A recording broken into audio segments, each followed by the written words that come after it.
नमस्कार मैं आशीष पांडे आम आदमी जिलावास राष्ट्रीय परिषद आजिकार आम जिलापाल जरिया मुख्यमंत्री को एवं जल संपद विभाग मंत्री को गोटे दायित्व देलु।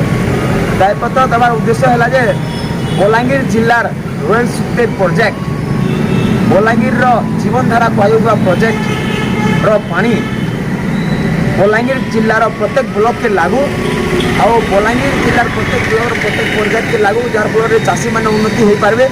सुनवाके मिलूचे विशेष सूत्र माने इनर प्रोजेक्ट इनर सबू जमी बाड़ी जाऊे इनर सबू चाषी मानकर सबू क्षति होचे किंतु पानीटा इनर अनेक पंचायत के अनेक ब्लॉक के नहीं लगे जहाँ जना पड़े।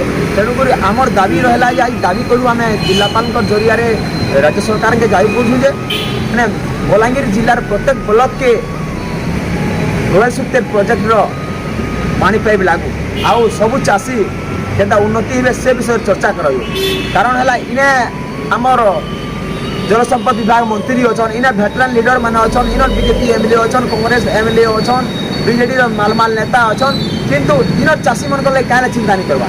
तेणुक आम आदमी पार्टी दाबी करछे कि प्रकल्पर पानी पहला बलांगीर जिलार प्रत्येक लोकंर पाखे लागू लोकंर जमी के लागू जार फल चाषी मैंने उन्नति हे लोक उन्नति। धन्यवाद।